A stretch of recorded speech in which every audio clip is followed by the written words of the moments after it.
So today I'm going to present about the applications of SAR data, particularly for land cover changes. This presentation has been prepared together with my colleague Helen Baldwin. Unfortunately, she got sick, she got COVID, so she won't be able to join us today. But I will cover high level her slides and applications to estimate forest stand height using SAR datasets. First, we are both from SERVIR, and I will just provide a quick overview of SERVIR, which is an international group. It's a joint venture between NASA and USAID, where we work with centers of excellence around the world. And we work a lot with satellite data. Our main mission is to empower countries around the world to use satellite observations for enhancement of decision making to improve the management of the natural resources. And along this line, we will share some exercises and scripts and experience that SERVIR has had regarding using SAR for ecosystems applications. As I mentioned before, SERVIR is a global network, joint venture between NASA and USAID. These are the centers where we are active currently. We are active in West Africa, Eastern Southern Africa, the Himalayas, Lower Mekong, and Amazonia. SERVIR is initiated in Central America, and in fact, we are already having activities in that region again. This network is global, as I mentioned. In each of these regions that I mentioned in the map, we partner with centers of excellence. Sometimes they are individual institutions, and other times they are consortiums made of local or regional groups. In addition to that, we also work closely with other private companies and other government programs, such as the case of Silva Carbon. We work in different thematic areas. Our portfolio is very broad. We cover land use change and ecosystems, agriculture, disasters, water, and weather and climate. And for all of that, our main data source is satellite information. We have a lot of applications using optical data. And everything that we use is freely available. Everything that we produce is freely available at the same time. And some years ago, when Sentinel-1 became freely available, it was in the process of becoming available, we realized that we didn't have the capacity to use SAR for our services. Even though SAR has been available since the 70s, it wasn't freely available, and that for the community to use. So we knew it was there. We used it for some disaster response, particularly to estimate floods through the International Disaster Charter activation. And it was a very empirical use, to say it in a way, and also we relied a lot on NASA scientists to provide us with the product that was going to be used to do the mapping of the flood. But we know that the applications for SAR go beyond disaster response, and even for disaster response, we didn't have the capabilities needed to use the data for all of the services and the applications where we are active. So we start this joint effort to create capacity of our network, and by that also create the capacity of our stakeholders to be ready for to use the data that was going to be available through Sentinel-1, and also in preparation of the NASA and ISRO mission NISAR that is going to provide freely available data directly from NASA. And that's how we started the SAR Handbook project. It's a collaboration between SERVIR and Silva Carbon. Silva Carbon is another US government program that focuses in building the capacity of countries to better manage their forest resources. So we have very complementary goals and objectives, and we join efforts to start building the capacity of our network, particularly for the use of SAR in ecosystem applications, because there was a big gap there. Most of the data that we use for there is optical, and we have to say that since the um, the free availability of Landsat, the community has explored in terms of applications, algorithms, and we have very good products for the land cover mapping, land cover use change in general, using optical data. But in the tropics, which more of our regions of interest are, there is a high presence of clouds. So we really also need to complement the observations that we have from the optical sensors with the radar sensors. So we have a needs assessment analysis with our global network to identify what specific areas of applications were of more interest in the ecosystem area, which is already very broad. And we partner with world-renowned experts on SAR to create this program to create the capacity of our network that included hands-on trainings with our experts in each of the regions and also stakeholders in each of those regions where we work. An immediate result were not only the trainings, but the SAR Handbook, which is a compilation of applied methodologies to use SAR data for forest monitoring and biomass estimation. There are about 6 chapters, applied chapters that contain very applied theory and also scripts and tutorials that walk you through how to access the data, how to process it for a particular application, and the example the scripts and data sets that the user can run through and generate products of interest. And we have been successful in applying all this knowledge on specific operational applications, which at the end is what we do in SERVIR.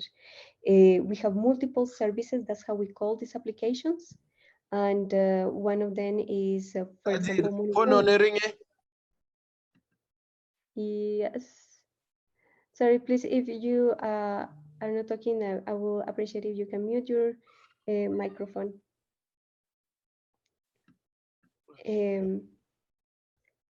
Or can all of you hear me well? Yeah, great. It sounds great, Africa. Okay, thank you. Like monitoring deforestation due to illegal gold mining in the Amazonia, for which we are using Sentinel-1 C-band as part of the system. As I mentioned, our main output for this collaboration has been the SAR Handbook. It comes with multiple chapters with very applied content. Another thing that we realize is that there is a lot of literature, but it's peer-reviewed literature, very research-oriented. And a program like SERVIR is very applied-oriented.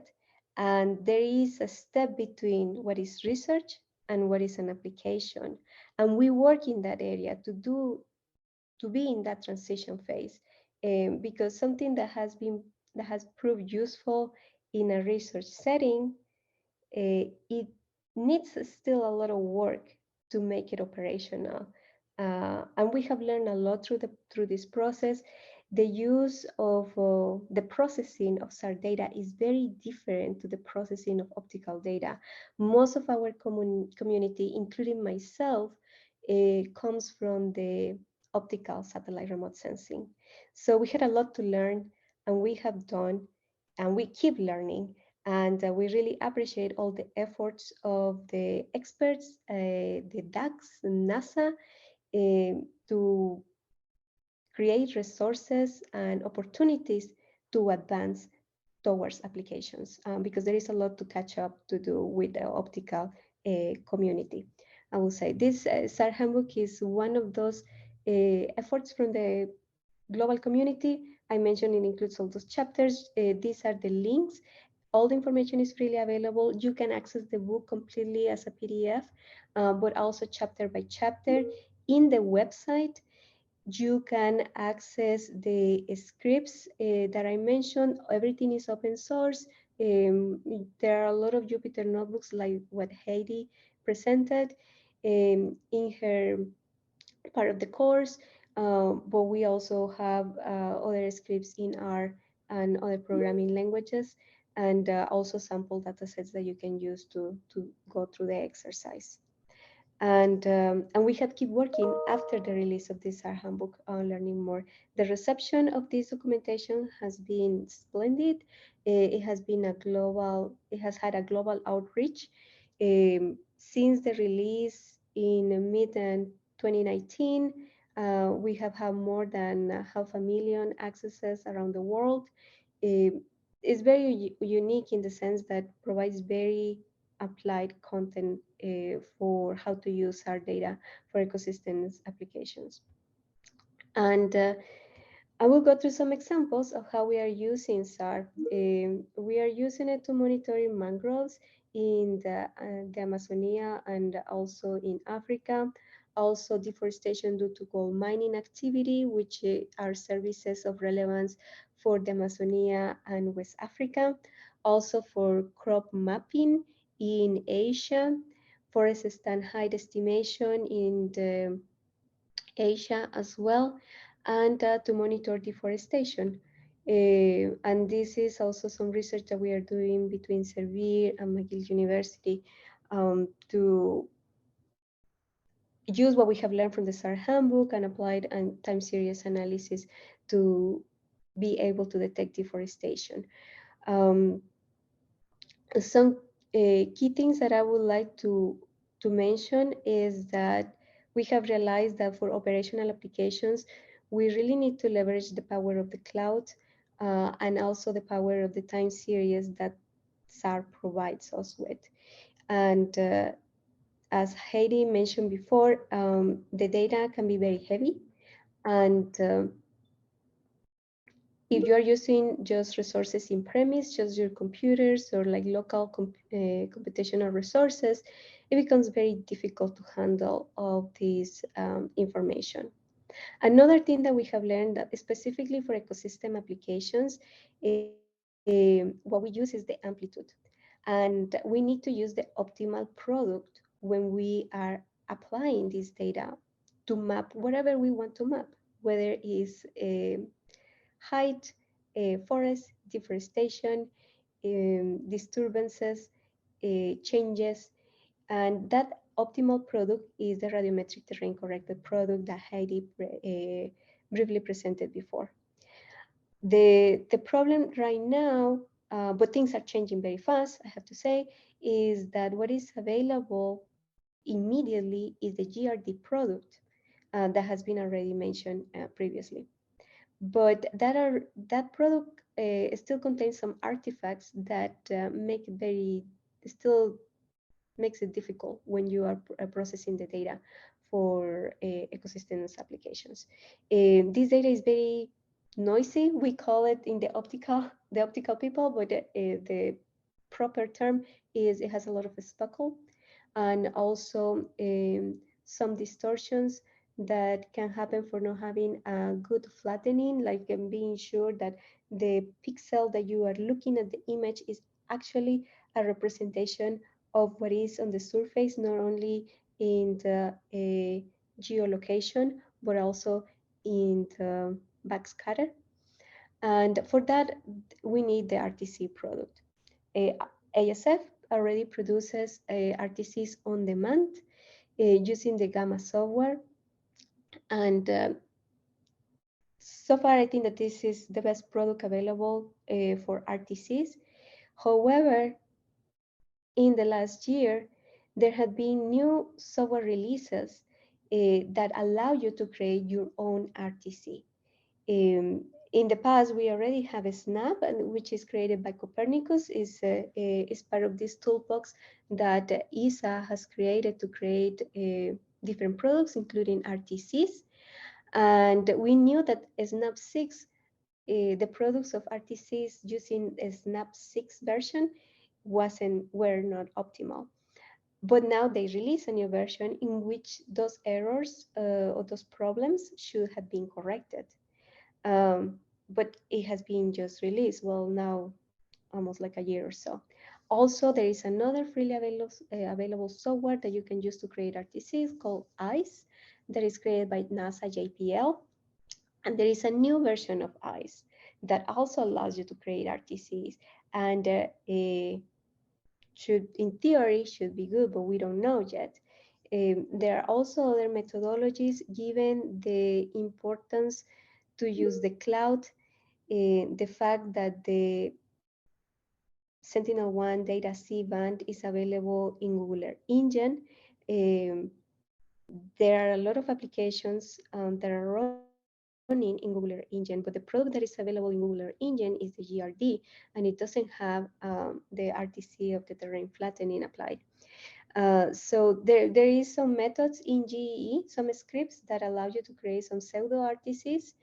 And what we are doing together with ASF, Google, and SERVIR is to compare these different RTC products, using as the optimal one the gamma, to see what of these free options will give us good results. And why are we doing this?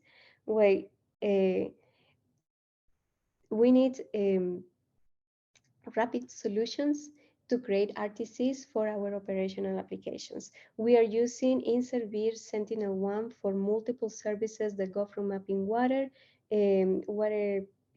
changes on the surface to deforestation as well. And all of them need the optimal RTC product. Uh, an additional thing, most of these services are running in GEE, and there is not a direct compatibility when we have the data, when we have to download the data from the DAC that is using Amazon AWS. However, I think that there are some solutions that we can apply there, but even if we want to create our own RTCs, whether we are running in Amazon AWS or in Google Earth Engine, it would be ideal that we could create them using freely available and open source software, because unfortunately Gamma has a price. The other immediate solution is definitely using the products of ASF, but the product in the past wasn't and is not yet globally freely available. Now it is on demand, freely available on demand, which is a big step forward, and is going to help us tremendously in our applications. But so far, these are the things that we have been dealing with. uh, Having access to an optimal product in near real time at no cost, and how to manage all the amount of information that Sentinel-1 or SAR represents, because we are using time series, and so it becomes very, very computational intensive. So even for this exercise, we are going to focus a lot on GEE, explaining the issues and caveats as well, and how to leverage the resources that NASA is providing regarding Sentinel, I'm sorry, just SAR in general, SAR datasets. And please understand that I'm coming from a very applied community. So these are if you are analyzing or you are doing analysis for one specific area, one period in time, the needs and requirements are very different compared to having an operational system in which you need observations or need information every time there is a new image, and you need to be running this constantly. And it's not for one a small area of interest, but a large area of interest that goes from country to region, and in some cases global. So all of these lessons learned are based on those particular requirements. Regarding the comparison project that we are carrying on by this joint team, I mentioned we are going to assess the new RTCs that you can create using the SNAP 7, ICE version 2, and the pseudo RTCs that can be created through Google Earth Engine directly. and we are going to compare all of those with the optimal RTC from gamma. We are assessing radiometric calibration, geometric, and geolocation. One of the things that we knew for sure regarding the production of RTCs using older versions of SNAP, for example, is that there was um, mismatch in the radiometric calibration and also displacement in geolocation. And when you are working with time series analysis, you need very well corrected data sets, because if not, you are going to detect change that actually is not occurring on the ground. We are doing this for different sites around the world that represent different ecosystems, and we are going to assess the calibrations of single images in each of these areas, and also time series of 1 year for those specific sites. And we have almost all the information, and we are just analyzing the results, and by AGU we will have all of our results ready to share with the community. One of the key things that I would like to mention regarding the radiometric terrain correction and why it's crucial for ecosystem applications is that Heidi mentioned that there are two types of information with SAR. We have amplitude and phase. We use the amplitude type of information for most of our applications in ecosystems. And here we are talking about the polarimetric data. We use a lot of Sentinel-1 because right now is what we have available. It's consistent, and we have time series that go since late 2014, early 2015 to today. And almost every 12 days, every 6 days, you will have an observation. Another key takeaway regarding what we are looking with SAR data in the amplitude type of information is if everything has been corrected in terms of the sensor, and all these calibrations have been put in place, having like our radiometric terrain correction product, what we are looking on the ground are changes on structure and moisture of that surface. And for ecosystem applications, this becomes crucial because one of the key variables that we need to derive is biomass. Not only like where there is forest and where there is not, but what is the state of that forest? What is the health of that forest? Because this allows us to estimate carbon emissions, and since the physical measurement for the SAR data is related to the structure of the surface, what is there, and depending upon of the polarization is how much we can penetrate into that surface.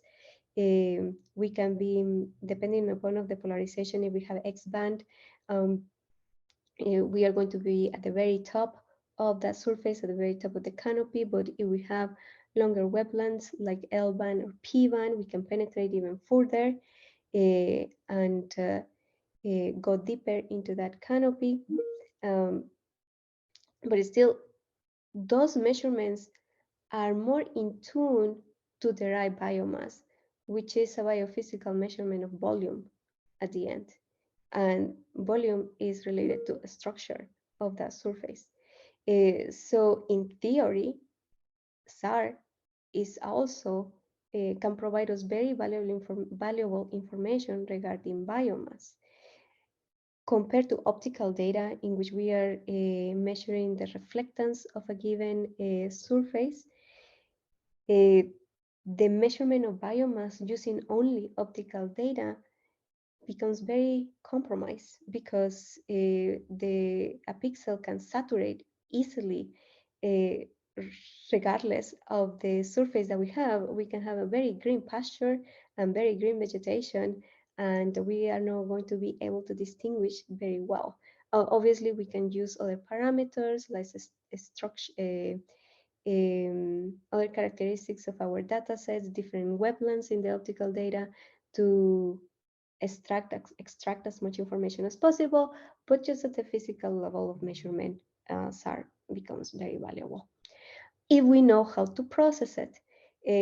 I think that a lot of the issues come when in theory you said, okay, this makes sense. This should give us good information about forest biomass, forest stand height, and then we try to use it, and the data is noisy, and then there are some displacements, and then you try to deal with the data, and you find all these issues, and say like, damn it, what happened? uh, and I think that everything has a lot to do how we are processing the data, and that's why using the optimal product is key uh, to reduce errors of classification and interpretation. So regarding the radiometric terrain correction, um, we are using the DEM, the digital elevation model, to create this particular product and locate the pixels not only in the right position, but also with the right uh, backscatter value, and that represents that surface. There are different errors that can occur. As mentioned before, SAR dataset is always taken, or these images are always at an oblique angle. So there are three types of errors that you can find in these datasets that regarding to foreshortening, layover, and shadow. When you are applying RTC, you try to correct for these errors. And the foreshortening is the easiest one. When there are extreme geometric distortions like shadow and layover, it may be difficult to correct for it in an individual image, but you can use other approaches or have other images from the same area that are at a different angle and compensate for that. All of this with the interest of creating a consistent time series data set that you can use for your for monitoring purposes. So this is a brief example of how the data looks. This is an original image. I think this is the GRD product.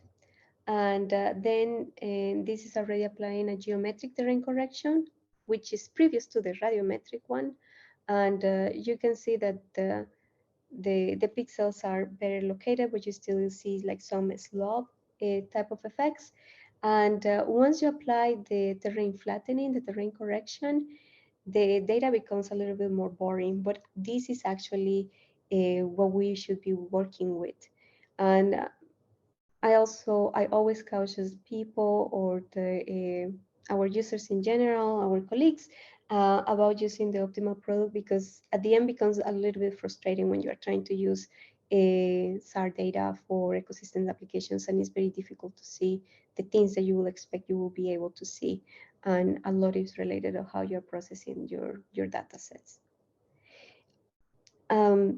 I will also would just like to quickly refresh. This was also mentioned before, but I think it's key, particularly for ecosystems applications, um, of what we are looking. Regarding the structure, there are three main type of scattering mechanisms that dominate our images. And when we are looking at these bands, and I'm mostly focusing on amplitude because that's what we use. And for Sentinel-1, the information that we have is BV polarization and BH polarization. Um, and depending upon of the surface that you have, there are going to be specific scattering mechanisms that can be summarized in three main scattering mechanisms. Surface scattering, volumetric scattering, that is the one for forests, and double bouncing scattering that occurs when you have very sharp edges, such as those that you will find in cities. Um, in double bouncing scattering, you will have this effect that the signal that comes back to the sensor and what you are looking in the image is very bright. For volumetric scattering, is very random, but consistent for forest, because you have the signal coming in, and then it touches a leaf, a branch, or something, and some of the energy is going to be dissipated, is going to go away, another is going to go back a little bit stronger. So you have this very um, irregular type of response that is representative of volumetric scattering, so structures that represent like vegetation. And put all of this in context of how much or what is the band that we are working with, whether it's C band, L band, etc. And the surface scattering that Heidi also mentioned before, that for example, for surfaces that are very uh, flat, like a calm water, the signal can come in, and then what goes back is way more less energy, so it's very dark. So in a scale of gray, which is actually what we see, and how I like to explain this because I'm used to color, and color that is very similar to reality with the optical imagery. And for this is very different with SAR. The brightest is when you have more signal coming to the sensor, and so we have to think what is on the surface that is creating that strong signal. And dark is when you don't have that much energy going back to the sensor. Uh, and depending upon of the polarization that we are working with, there is going to be some enhancement of that those main mechanisms of scattering. For example, for surface scattering, you are going to have a stronger signal using the BB polarization. So if you're trying to map water, BB may be a good way to start with your analysis. For the volumetric scattering, most of the signal that can be found in the VH or HV polarization. So for forests or vegetation, you can find most of your information, or it can be enhanced in this type of polarization. For double bounce type of scattering, the HH polarization can give you a lot of information. Not to say that there is no information on the other polarizations, it's just that it's going to be enhanced in those particular ones. So I think that those are key concepts to keep in mind when we are using SAR data for ecosystems applications. Then the use of SAR data in GEE. There are a few things that I would like to clarify, and is the units that we are working with. Um, the, there are actually two archive, not two repositories, two, I'm sorry, assets IDs, that's how it's called, for the Sentinel-1 data in GE. But this is actually the one that is used the most. It's definitely the GRD product. And this is is producing the data in decibels, so it's already log scale. And when you are doing your calculations, if you are just plotting your data, you just want to see it, this is perfect. And if you want to plot your histogram, the histogram of your image is good. But if you want to do calculations, uh, it is recommended that you transform this to powered, because it's going to alter, or just keep in mind that this is log scale when you are doing your calculations. In addition to that, since these are not RTCs, you have to be careful about how to manage this information. Only compare time series that have the same observation geometry. In this case, you can create time series for all the ascending orbits, or just the descending orbit, for example. And radiometric terrain flattening is not being applied, so you have to keep in mind that there may be some errors. However, there are some applications or some cases, depending upon where you are and what you are trying to map, that the GRD could be sufficient enough. But when you are trying to see those changes in vegetations, and you have an area with high topography, with a lot of topography, there may be some issues, and it may be better to try to use the RTC. And even for the best case scenarios, I think that the best product to go will be the RTC. And then I don't know if there is any question at the moment.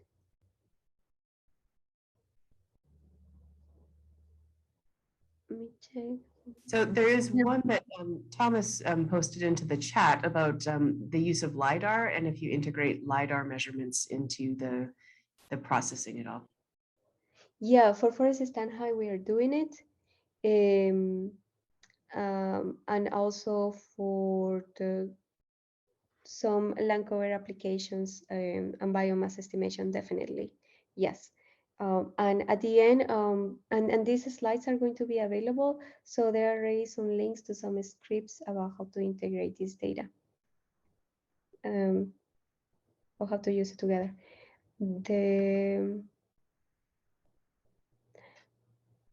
Okay. Another quick question that I wanted to make to the whole group is, does any one of you use Google Earth Engine? Can you write in the chat yes, no, yes, no? Okay, nice.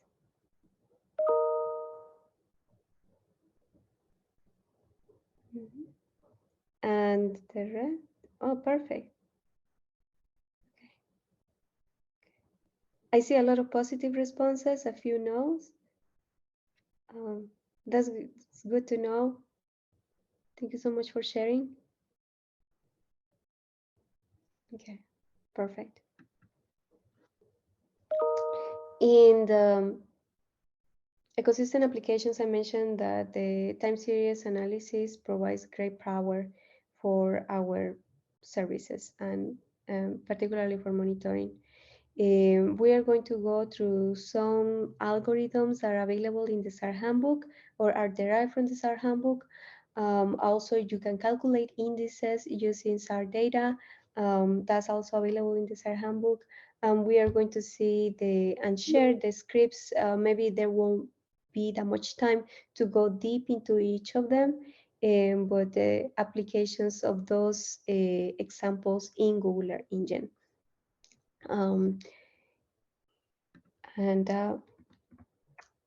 So one of the key algorithms that is actually going to be used by the NISAR mission for the disturbance product is the change point detection algorithm.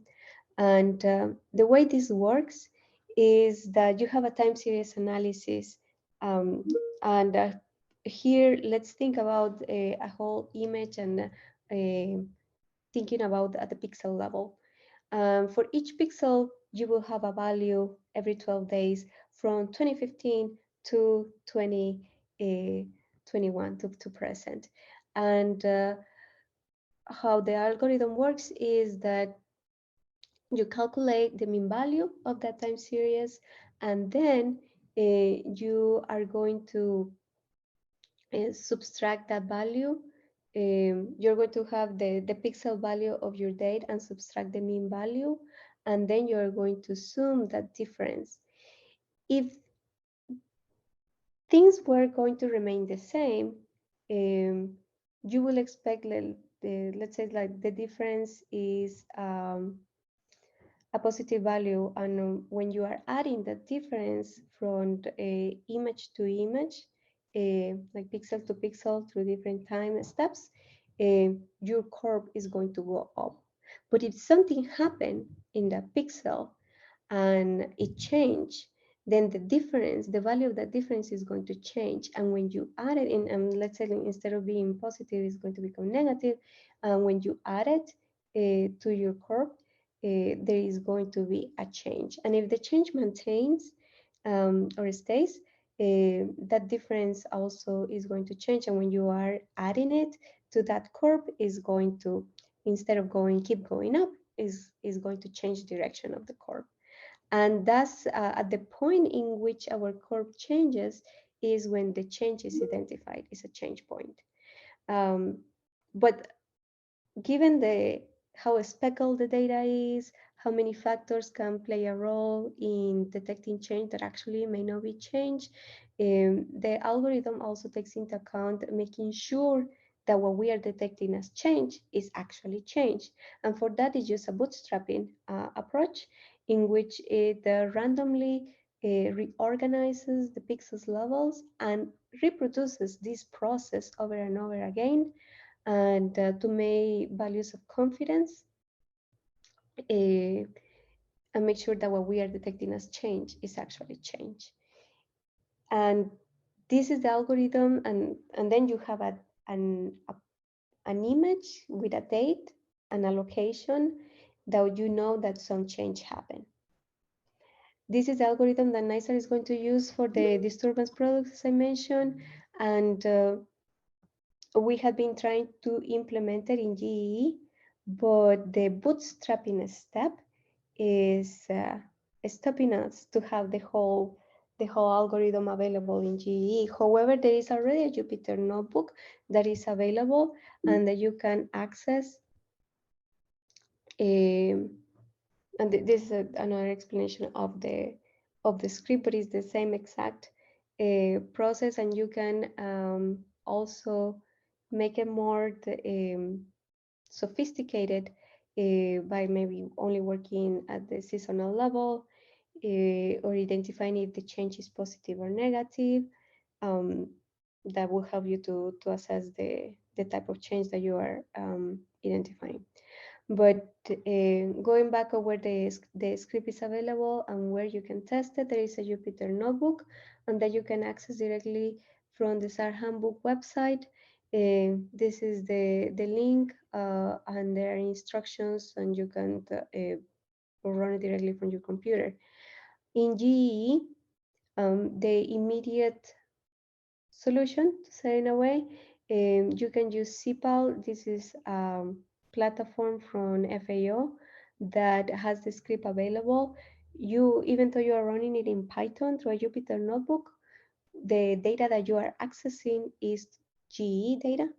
So are the GRD data sets, but it allows for a nice integration, and you can analyze the same script into and identify changes using this script using GE datasets. However, it's very computational intensive, so you can only run it for a small site. And the same with the Jupyter notebook as well.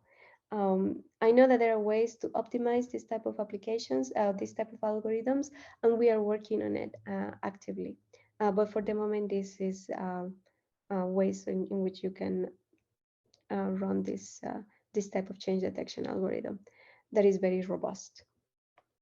I have to mention.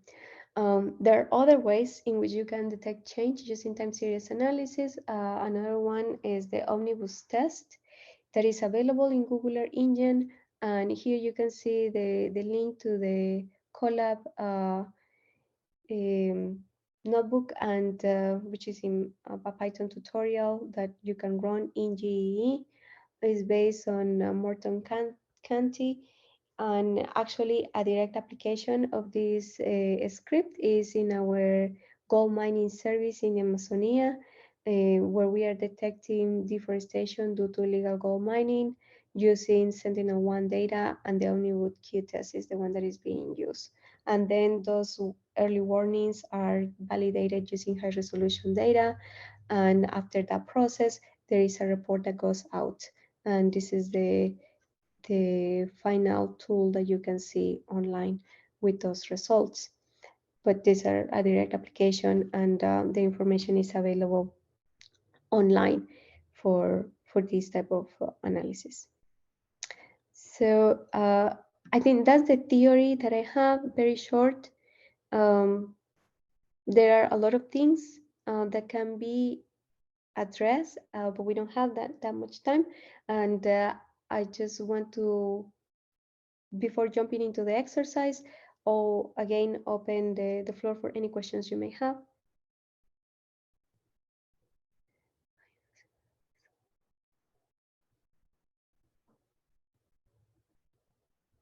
Yeah. No? Okay, I think that if we are all fine, we are going to keep going with the exercise. I see a lot of positive responses regarding Google Earth Engine. So you may already be acquainted with the platform. This is how it looks like. All you is can create an account is as long as you have a Gmail address, and you can find the scripts that you have created, or they also have sample scripts on the left panel. Also documentation regarding the functions that they have created are available there. And you also have some limited asset space that you can use to upload your information and then use it in your scripts, whether they're shapefiles or images or raster datasets. Then the main screen, the center one, is for the script. This Google Earth Engine works on JavaScript. And on the right panel, you have another console that has three tabs. One for the inspector, where you can click on the map and it will give you information on what is on the map. Also the console, that once you have a script and run it, and if you have printed something, it will appear here. And if you have jobs that you that have tasks, or you where, for example, you want to export the final product, upload it to your Google Drive, or print something, it will be available in the task and you can run it from there. Uh, the advantage of Google Earth Engine for people working with satellite data is that all the freely available information that NASA and other space agencies produce is available in GE. And so it has made things very easy for us. And that's why, at least in the land cover and ecosystem field, many of, if not almost everything of our scripts are available now in Google Earth Engine. They have also made a very big effort and outreach to the land cover community, I had to say, to make all these scripts available in GE. So a lot of the implementations for Landsat and algorithms that we use for monitoring land cover, land use, land cover change, agriculture are available in GE, which is very nice. So one simple exercise when you are trying to use SAR data and see changes on the ground using polarimetric data is create a composite image made of different dates. And all things being equal, if there are changes on the ground, they may be related to changes to motion and structure. Obviously, there are a lot of caveats, but you can create a composite image made of three different dates, and start analyzing your data. As with any application, knowledge of the ground and what is actually happening on the ground is key when you are using SAR information. And depending upon of what you are looking, just as a general recommendation, when you are creating this composite image, automatically you are assuming that the first image will have the red color, the middle one green, and the last one blue. It is recommended to put the first image as the most recent image, and the oldest one at the end,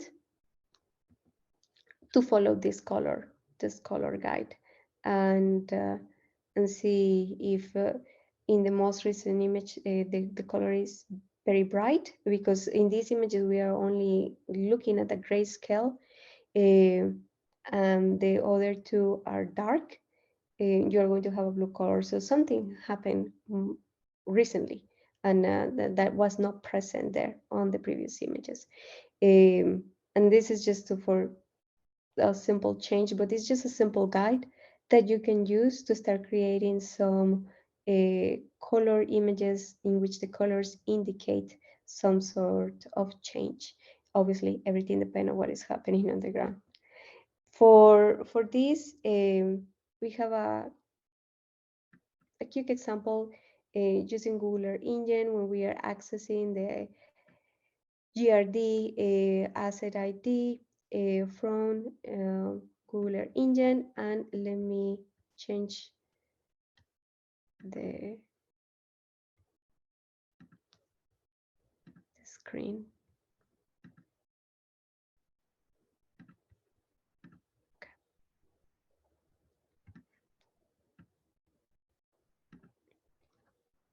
So for those of you that are already using Google Earth Engine, so you are already very acquainted with this, but here you can change just by changing this line to a location of your interest, and it will automatically move to there. For example,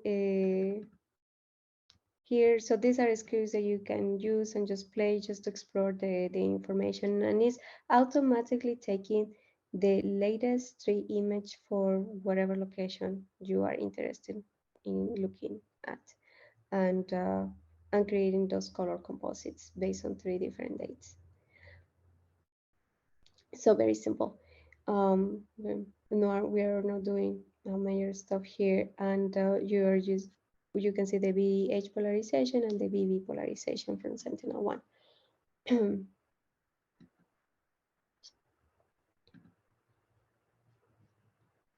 And let me go back to the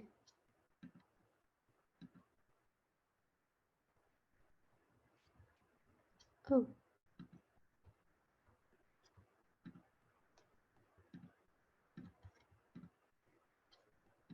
I think it was fine. Then another thing that you can do with Sentinel-1 C-band data is to create indices. Well, not only with C-band data, but all SAR data. And depending upon of the polarizations, you can create multiple indices. With C-band, we only have BV and BH polarization for most of the world. So there is an original index that is called Radar Forest Degradation Index that originally uses HH and HV or BH, but we don't have HH in Sentinel-1. So we changed that to BV instead of HH, and we call the Modified Radar Forest Degradation Index. And like very similar to the vegetation indices that we use in optical data, the it goes from 0 to 1. The higher the value, the less forest cover there is, and the smaller the value, the more cover forest there is. And in the same sort of a script where we are looking at the same location but in the different polarizations, we have added this vegetation index, the modified vegetation index. And in theory here, the brightest here, this is grayscale color. You will expect less forest cover, and the darkest one, we will expect more forest cover in theory, or more vegetation. And here are some repositories where you can see, and you can also add to your visualization not only the modified RFDI index, but also the corresponding optical image for that particular site. So you can have an idea of what you are looking at when you are analyzing your data. And all those scripts are there. There is more information also in our SAR Handbook website. There is more description about this index there, and also a one-pager that describes not only this index, but another index that you can create using polarimetric data for vegetation analysis.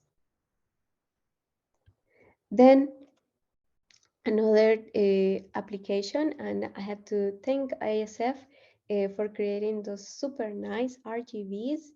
I think that all of you may have seen these very nice looking images. This is using the Freeman Decomposition They are only based on the VB and VH data from Sentinel-1. And whatever you try to do, if you are not using a decomposition, it's kind of hard to get a nice contrasting image. I think that this decomposition is more suitable for water extraction.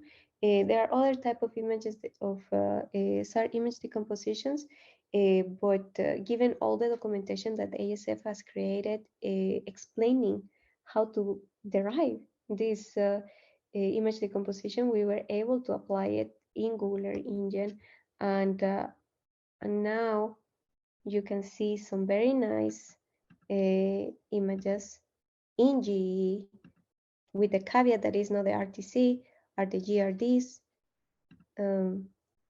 but there are also some new updates on that regard. So I want to just briefly walk you through some of these scripts. And this is using the same image decomposition that we mentioned before, but the power of this is that you have it on your fingerprints.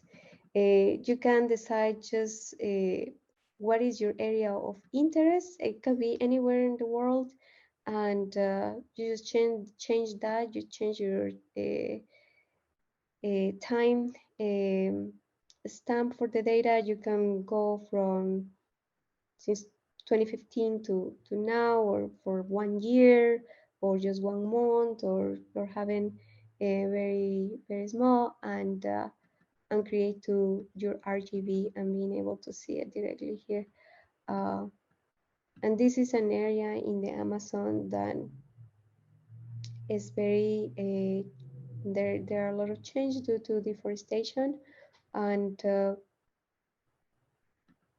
you can see how the data is just the VV, VH, and how to have a nice composite, and you can change the stretchings to make it a little bit more contrasting, but actually this is very nice. Having played with the SAR data in GE and now being able to create a nice contrasting image that highlights the difference between land cover types.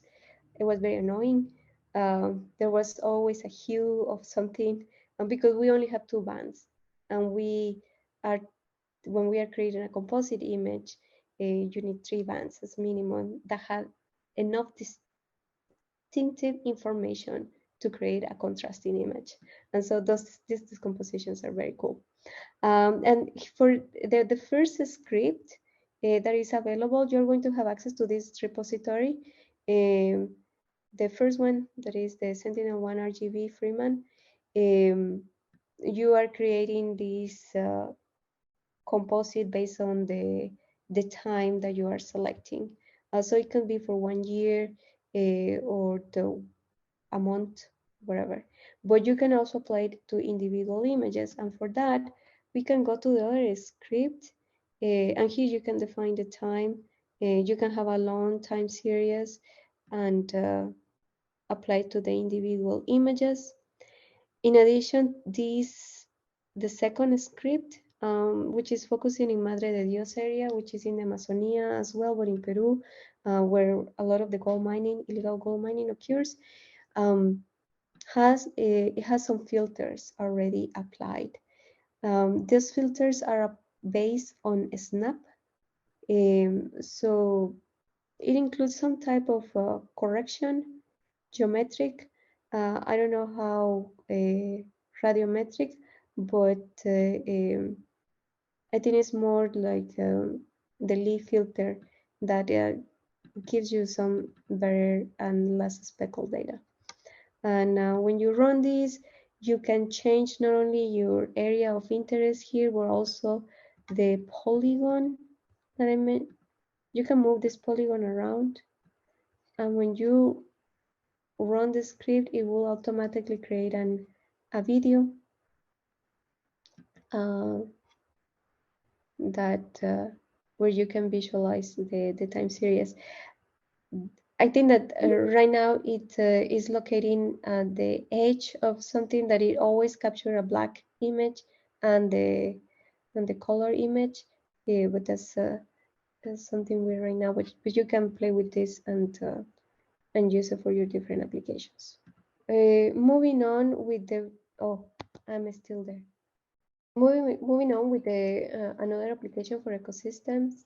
We have forest stand height. This is the content that Helen, or the project that Helen has been working on, and is derived from the SAR Handbook, chapter 4, I think so, and that is focused on forest stand height. And she has been analyzing data from Laos, and there are two main methods or techniques to derive forest stand height using SAR data.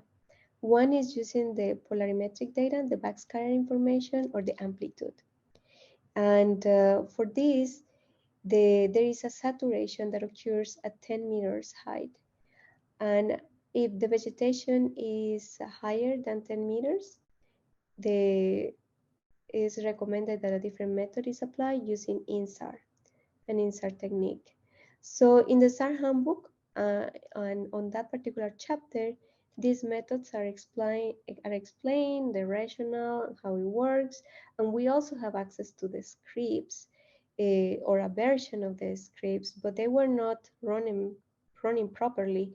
And Helen did all the work to first create one script that joined these two methodologies, and so you have just one image and you introduce it. This is using LiDAR data, by the way, to do the calibration of the information, and then you just have one image and produce your final result for forest stand height, and that is joining these two types of methodologies. And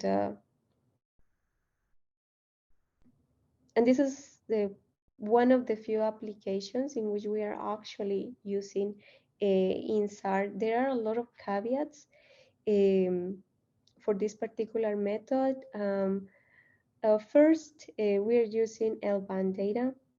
The second consideration for this is the pair of images that are being used for the INSAR technique, that had to be close enough. And because right now for L-band data, we don't have a consistent operational product. We are waiting on NISAR anxiously. What we have is ALOS Pulsar, which doesn't have such a frequent repeat cycle. It's not completely freely available. We know that it's coming to ASF sometime soon. We are very anxious for that as well. But for this particular test and area, we didn't have a pair of images that completely comply with the requirements for the technique. The images were too far apart, and that really decreased the quality of the products that were obtained. However, we expect that when NISAR starts collecting data and we have products that are operational for L-band, we can really start getting better results for this particular technique.